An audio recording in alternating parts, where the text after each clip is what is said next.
June 24th, 1995, Ellis Park Stadium in Johannesburg. The entire world watched as South Africa, a nation reeling from the effects of apartheid, defied expectations and lifted the Rugby World Cup. Now, this wasn't just about rugby. It was about hope, reconciliation and transformation. Today we will explore whether this moment was the most iconic moment in rugby history, breaking down the cultural impact, Mandela's unifying vision, and the players who turned a dream into reality. So, to understand why this victory was so significant, we need to look at the South Africa of 1995. Apartheid, a system of institutionalized racial segregation, had officially ended just a year earlier in 1994. While democracy had been established, the country remained deeply divided, with mistrust and resentment simmering between racial groups. Rugby was more than a sport in South Africa. For decades, it was seen as a symbol of white Afrikaner dominance, while soccer was the game of the black majority. The Springbok emblem, in particular, was a bitter reminder of exclusion for many South Africans.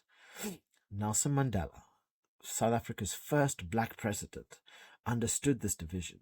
He knew that the Rugby World Cup could be a moment to bridge the gap between the nation's racial groups. Nelson Mandela, he saw an opportunity in the Rugby World Cup. His vision was simple but profound. Use rugby, a sport once associated with division, as a tool for unity. He reached out to Francois Pienaar, captain of the Springboks, and emphasized the importance of making the team a symbol for all South Africans. But this was no easy task.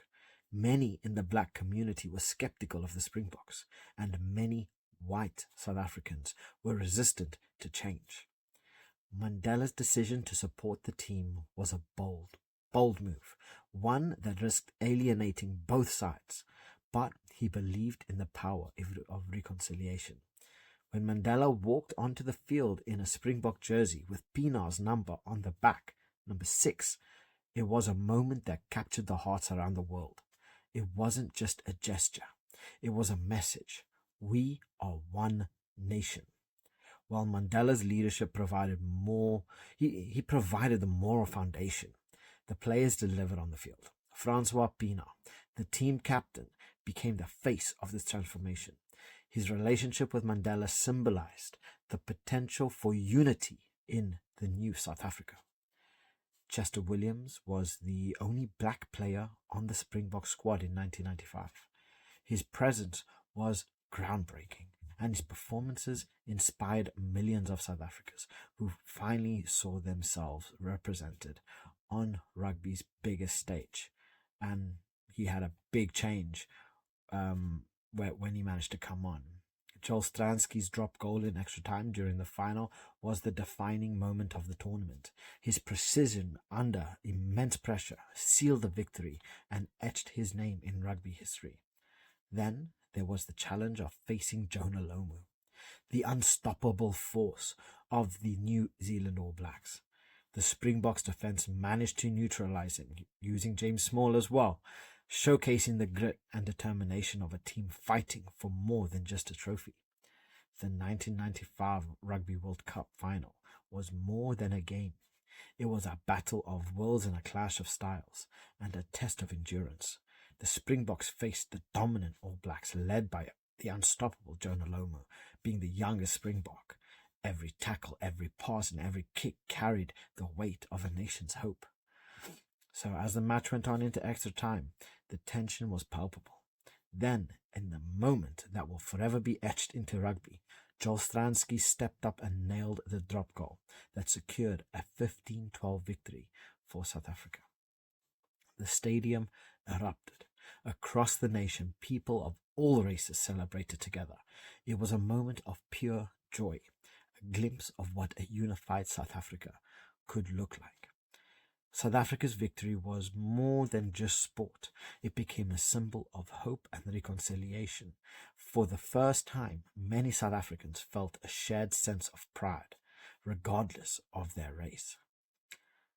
the image of Nelson Mandela handing the trophy to Francois Pienaar became one of the most powerful symbols of the 20th century.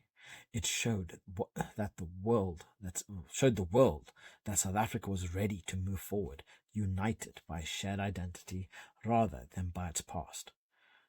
This victory also showed the world the transformative power of sport. It proved that rugby could be more than a game. It could be a platform for change. So, was this the most iconic moment? I believe the 1995 World Cup win was the most iconic moment in rugby. But let's look at evidence. I mean, it united a divided nation. It showcased the unifying power of sport.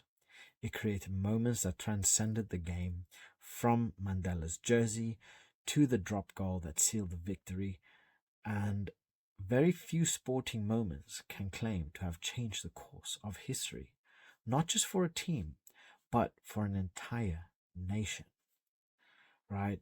For South Africa, for rugby, and for the world, 1995 was more than just a year. It was a turning point, a reminder that even in the darkest times, hope can prevail. So, there is one more thing which I would love to note, and this is something that I find to be absolutely spectacular, right? Because we look at Francois Pienaar winning the 1995 World Cup, Mandela walking out in Francois Pienaar's number 6.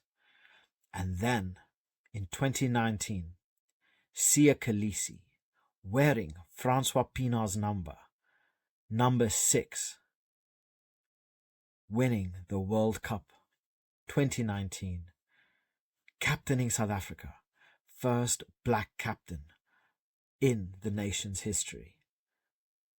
Wow. I'm sure Nelson Mandela, he's up there smiling. That is truly, truly something special. I don't know if it was pre-planned, but this is what Mandela would have wanted to see. And it was a proud moment to watch. So let me know what you guys' thoughts are. I want to hear what your thoughts are. If you feel that there was a bigger moment in world sport that was as iconic as the 1995 World Cup. So let me know your thoughts in the comment section below. If you guys do like rugby content and you do want to see more, please like the video, subscribe, as it really does help my channel grow. And on that note, I'll catch you guys in the next one. Bye.